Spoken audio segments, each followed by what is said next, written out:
Hello everyone. तो कल हमने लर्न किया था एक्सरसाइज 1.2 का क्वेश्चन नंबर फर्स्ट। आज हम क्वेश्चन नंबर सेकंड रीड करने वाले हैं। ठीक है, क्वेश्चन नंबर सेकंड में क्या देखते हैं। Find the LCM and HCF of the following pair of integers and verify that LCM multiply HCF equal product of two numbers. अच्छा, मतलब ये जो नंबर जो है ना 2 के पेयर में नंबर ये दिए हुए हैं, हमें इनका एलसीएम निकालना है, एचसीएफ भी निकालना है और साथ ही साथ प्रूव भी करना है कि LCM multiply HCF equal product of two number होता है। चलिए तो हम स्टार्ट करते हैं। जैसे फर्स्ट क्वेश्चन है हमारा क्या है 26 एंड 91। ये क्वेश्चन क्या है, मल्टीप्लाई के फॉर्म में लिखा हुआ है। ठीक है, हमें इनका निकालना है एलसीएम। चलिए तो सबसे पहले आप क्या करेंगे, इनके क्या निकालेंगे, प्राइम फैक्टर्स। कल हम प्राइम फैक्टर्स निकालना सीख चुके हैं, कैसे आप ऐसे निकालेंगे। सबसे पहले स्टार्टिंग नंबर सबसे स्मॉलेस्ट प्राइम नंबर से 2 से डिवाइड करेंगे तो कितना आएगा 30। फिर ये 30 से डिवाइड होगा 30 बन जाए 30। अच्छा, ये 2 से डिवाइड नहीं होगा, मुझे पता है, आप चेक कर लेना कैसे, मैं आपको बता चुका हूँ। फिर 2 के बाद जो नंबर आता है वो क्या आता है 3, ये 3 से भी डिवाइड नहीं होगा। फिर उसके बाद आता है 5, ये 5 से भी नहीं होगा। फिर उसके बाद क्या आता है 7, लेकिन ये 7 से डिवाइड होगा। क्यों, देख लीजिए आप, 7 बन जा 7 2 हो जा लिखा 7 3 जा 21 हो गया। कितने टाइम 30। अच्छा, अब ये 30 7 से डिवाइड नहीं होगा तो 7 to 14 नहीं आ रहा। तो ये 11 से भी नहीं होगा, सीधे किससे होगा 13 से। अच्छा चलिए ये 13 से डिवाइड होगा। अब आपको क्या करना है, ये फैक्टर आपने निकाले हैं ना, इनको इनके सामने लिखिए। सबसे पहले आपने क्या किया कि जो नंबर्स थे उनके आपने प्राइम फैक्टर्स निकाल लिए और उनको उनके सामने लिख दिया है। अब इतना करने के बाद अब आपको निकालना है क्या, एचसीएफ और एलसीएम दोनों निकालते हैं। चलिए तो एचसीएफ मींस मतलब हाईएस्ट कॉमन फैक्टर, जो इन दोनों में सबसे बड़ा कॉमन हो, और एलसीएम मतलब लीस्ट कॉमन मल्टीपल, मतलब इसका मतलब होता है कि ऐसा नंबर जो इन दोनों को डिवाइड कर दे, इन दोनों से डिवाइड हो जाए, ऐसा स्मॉलेस्ट नंबर जो इन दोनों से डिवाइड हो जाए। ठीक है, तो निकालते हैं एचसीएफ कैसे निकालते हैं, जैसे कि उसके नाम से ही क्लियर स्पष्ट है कि हाईएस्ट कॉमन फैक्टर जो दोनों में कॉमन हो। चलिए देखते हैं, हमेशा कॉमन लेते हैं तो एक लाइन में से लेते हैं, ऐसा नहीं कि इधर से इधर ले लिया इधर से इधर ले लिया, एक ऊपर और एक नीचे, ऐसा नहीं कॉमन। देख चेक करते हैं, देखिए इधर 2 है, नीचे कहीं 2 है नहीं। चलिए ऊपर 13 है, नीचे कहीं 13 है, हाँ, तो दोनों में क्या आया 13 कॉमन। चलिए 13 लिख दीजिए। नीचे 7 है लेकिन ऊपर 7 नहीं है, तो मतलब केवल एक 13 नहीं है, जो दोनों में मैच कर रहा है। तो एलसीएम तो आ गया यहीं से, क्या एचसीएफ तो आ गया यहीं से, क्या आ गया 13। अच्छा, अब निकालना है एलसीएम। तो एलसीएम निकालने के लिए आपको क्या करना है कि पहले आपने जो कॉमन लिया दोनों में, पहले उसको लिख दीजिए। ठीक है, लिख दिया।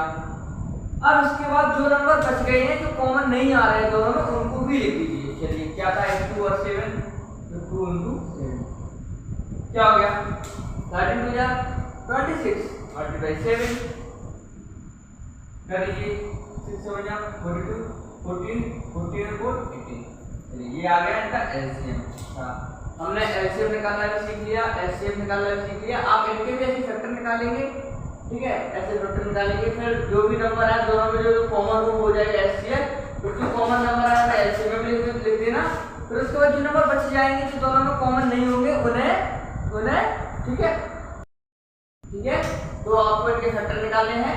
फिर आपस में जो भी फैक्टर मैच कर जाए तो उनको लिख देना एचसीएफ के मल्टीपल में। अच्छा, एचसीएफ में याद रखना किसी में एक फैक्टर कॉमन आ रहा है तो किसी में 2 आ रहे हैं, किसी में 3 आ रहे हैं। तो ऐसी कंडीशन में मान लीजिए 30 आएंगे, अगर यार 3 और होते तो 3 उसके मल्टीप्लाई में लिखते। ठीक है, प्लस माइनस नहीं मल्टीप्लाई लिखते होते हैं नंबर, चाहे वो एलसीएफ में लिखो चाहे एचसीएफ में लिखो। ठीक है, मल्टीप्लाई में।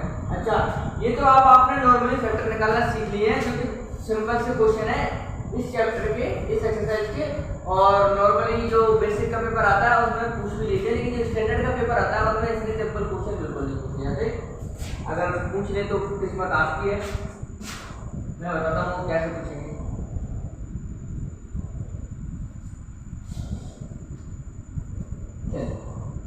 अब मैं आपको, ठीक है, इन दोनों के फैक्टर आपको निकालने हैं कैसे, पहले इनके प्राइम फैक्टर्स निकालिए। तो दोनों में कॉमन हो गए, एचसीएफ को मल्टीप्लाई में देना तो मतलब एचसीएफ निकल आएगा, और जो दोनों में कॉमन है और जो बच गए नंबर उनको भी मल्टीप्लाई में देना, फिर उनका मल्टीप्लाई करके जो आंसर आएगा वो हो जाएगा हमारा एलसीएम। चलिए अब कुछ क्वेश्चन में रीड करता हूं, जैसे ये है if p and q are two distinct prime number, p and q क्या है, दो डिस्टिंक्ट प्राइम नंबर हैं जिनका एलसीएम आपको निकालना है। मतलब कौन कौन से हैं दो नंबर, एक p है एक q है। ये कैसे नंबर है, प्राइम नंबर है। अच्छा प्राइम नंबर तो है, लेकिन एक वर्ड और यूज कर रहे थे, क्या कर रहे थे, डिस्टिंक्ट। अच्छा प्राइम नंबर तो समझाती है 2 3 5 7 पहले रीड कर चुके हैं। अच्छा लेकिन इस डिस्टिंक्ट का मतलब क्या होता है, अच्छा इस डिस्टिंक्ट का मतलब ये हो गया कि जो दो नंबर होंगे ना, ये दो नंबर है, भले चाहे दो नंबर की बात कर रहे हो या तीन नंबर की बात कर रहे हो या उससे ज्यादा नंबर्स की बात कर रहे हो, तो वो नंबर अलग अलग होने चाहिए, क्या डिफरेंट डिफरेंट होने चाहिए। तो बस ये यही बता रहा है। तो चलिए मुझे क्या निकालना है, p और q का क्या निकालना है, एलसीएम। तो एलसीएम निकालने से पहले सबसे पहले क्या निकालना होता है, फैक्टर। चलिए ये रहा p ये रहा q, निकालिए p का और q का। अच्छा p किससे कट होगा, नंबर तो कुछ है नहीं, तो p किससे कट होगा, केवल p से, p बन जा p। चलिए q किससे कट होगा, q बन जा q। तो p के फैक्टर क्या है, p into 1, q के फैक्टर क्या है, q into 1। चलिए अब एचसीएफ निकालते हैं, दोनों में कॉमन क्या है 1, ये आ गया हमारा एचसीएफ। एलसीएम निकालते हैं, एलसीएम क्या है, जो दोनों में कॉमन हो, पहले कॉमन क्या है 1। चलिए अब जो दोनों में कॉमन ना हो, ये तो p नहीं है और ये q भी नहीं है। चलिए अब इनका मल्टीप्लाई कीजिए, 1 का मल्टीप्लाई p में p और p का मल्टीप्लाई q में p। चलिए तो मतलब एचसीएफ आ गया 1, एलसीएम आ गया p। ये हो गया हमारा सेकंड क्वेश्चन। इसी टाइप से वो आपसे पूछेंगे। चलिए तो नेक्स्ट क्वेश्चन सॉल्व करते हैं। ये जो क्वेश्चन है लगभग मोस्टली 1 मार्क्स में ही पूछे जाएंगे, इतने सिंपल, बस थोड़े लॉजिकल क्वेश्चन है, ये लॉजिकली इनके आंसर आएंगे। एक क्वेश्चन और है, क्वेश्चन है हमारा the HCF of smallest prime number and smallest composite number. अच्छा तो इस बार उन्होंने नंबर तो हमें दिए ही नहीं, लेकिन थोड़ा लैंग्वेज में हमसे वो क्या कहते हैं, वो उसे कहते हैं कि स्मॉलेस्ट प्राइम नंबर का और स्मॉलेस्ट कंपोजिट नंबर का हमें निकालना है एचसीएफ। चलिए तो मैंने आपको कल बताया था कि स्मॉलेस्ट प्राइम नंबर कौन सा है, 2, याद है, स्टार्टिंग से स्मॉलेस्ट प्राइम नंबर हो गया हमारा 2। अच्छा और सेकंड में तो बोल रहे थे वो स्मॉलेस्ट कंपोजिट नंबर। चलिए तो कंपोजिट नंबर देखो 2 तो प्राइम नंबर है, 3 प्राइम नंबर है और 1 ना प्राइम है ना कंपोजिट, ठीक है। तो 3 प्राइम हो गया, तो 3 के बाद जो 4 आता है, याद है मैंने 3 के बाद 5 को काउंट किया था प्राइम नंबर में, लेकिन मैंने 4 को रिड्यूस कर दिया था, छोड़ दिया था उसको, क्यों, क्योंकि यही वो कंपोजिट नंबर है। तो दूसरा नंबर हो गया 4। अच्छा तो अब आया हमें समझ में, मतलब हम 2 का और 4 का ऐसे पूछ रहे हैं। तो 2 के फैक्टर क्या होते हैं, 2 into 1, 4 के फैक्टर क्या होते हैं 2 into 2। ऐसे निकालना है, क्या दोनों में कॉमन है, केवल 2, बस आ गया, समझ गए, ये हमारा लॉजिकली क्वेश्चन।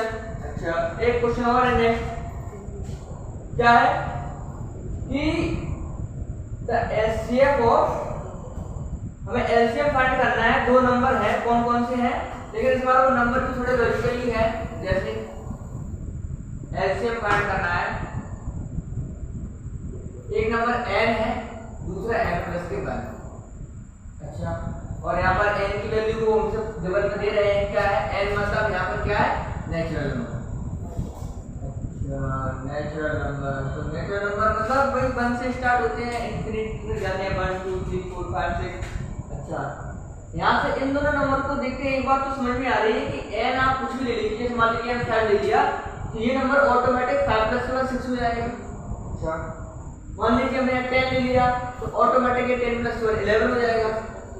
मान लीजिए 20 ले लीजिए, ये 20 प्लस के 1 21 हो जाएगा। अच्छा थोड़ा देखना, अभी आपने लेट किया था क्या किया, देखना मान लीजिए आपने 5 लिया था, तो ऑटोमेटिक 5 प्लस के 1 क्या हो गया था 6।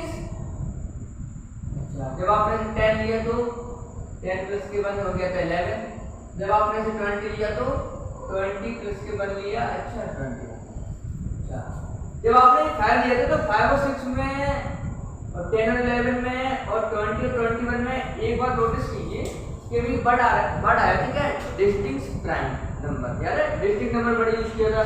तो ये जो नंबर है इनमें जरा देखिए कि कुछ कॉमन है नहीं, तो ऐसे नंबर जो नंबर सेम नहीं होते, डिफरेंट होते हैं, फैक्टर से नहीं, बस तो नंबर डिफरेंट होने चाहिए, तो उनको बोलते हैं डिस्टिंक्ट नंबर। अब फैक्टर से अब चेक करेंगे, 5 है तो 5 का फैक्टर क्या हुए 5 into 1, 6 के फैक्टर क्या हुए 2 into 3 वो दोनों में कुछ कॉमन नहीं, मोस्टली बन तो रहते हैं क्योंकि 1 इसके साथ जो 1 इसके साथ ही होगा, तो मतलब दोनों में कॉमन बनी है। अच्छा ये तो चेक करते हैं 10 के फैक्टर 2 into 5 into 1, चलिए 11 के फैक्टर 11 into 1, इन दोनों में कॉमन क्या है 1 1। अच्छा इसके फैक्टर 2 into 2 into 5 into 1, 2 2 जा 4 काटे 20, इसके फैक्टर 3 into 7 into 1, अच्छा 1 1।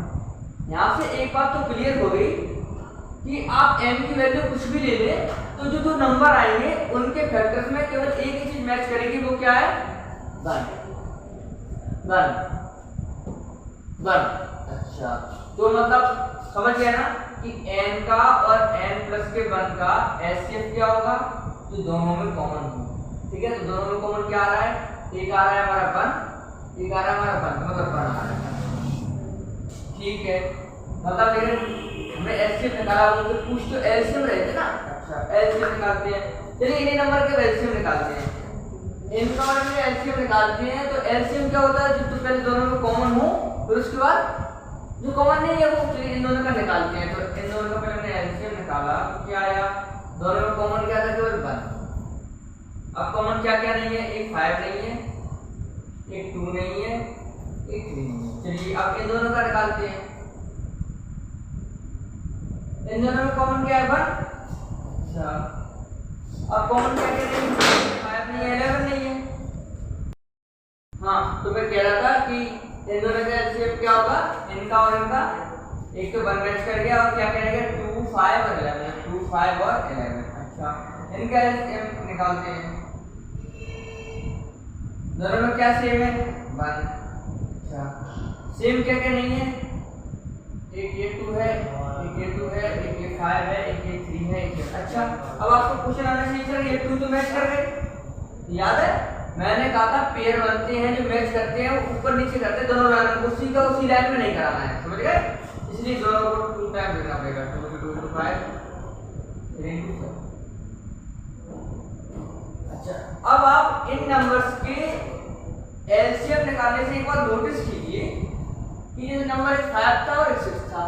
अच्छा तो कहीं ना कहीं ऐसा नहीं लगा आपको कि हमने 5 का 5 लिख दिया और ये इसके फैक्टर लिख दिए पूरी की पूरी सेम टू सेम, मतलब 10 के 2 into 5 लिख दिए, 11 का 11 लिख दिया, 20 का 2 into 5 2 to 5 और 3 7 हो गया 21 का, मतलब हमने तो कुछ ये ही नहीं एक्स्ट्रा, सब कुछ हमारा सेम टू सेम ही आ गया। अच्छा तो एक बात तो क्लियरली होगी कि जो भी इन दोनों का एलसीएम आएगा उन दोनों के फैक्टर को मल्टीप्लाई में लिख दो, ठीक मल्टीप्लाई में लिख दो उन दोनों के फैक्टर को। अब चूंकि यहाँ पर थे नंबर हम फैक्टर निकाल पा रहे थे, अब ये हमारे पास नंबर तो यानी अननोन वैल्यू है, तो हमें इतना पता है कि इनके जो भी फैक्टर आएंगे लिखने तो हमें मल्टीप्लाई थे, तो ऐसे कीजिए आप डायरेक्ट इन दोनों को लिख दीजिए मल्टीप्लाई, इनका एलसीएम क्या आ जाएगा n मल्टीप्लाई n प्लस के 1। क्यों, मान लीजिए अगर इनके भी फैक्टर निकलेंगे तब भी आप उनको मल्टीप्लाई लिखेंगे, इनके फैक्टर निकलेंगे तब भी अपन मल्टीप्लाई लिखेंगे, तो होंगे तो सारे मल्टीप्लाई में ना, तो यही तो मतलब करते हैं, इसलिए इन दोनों का एलसीएम क्या है n into n प्लस के 1। ये हो गया हमारा।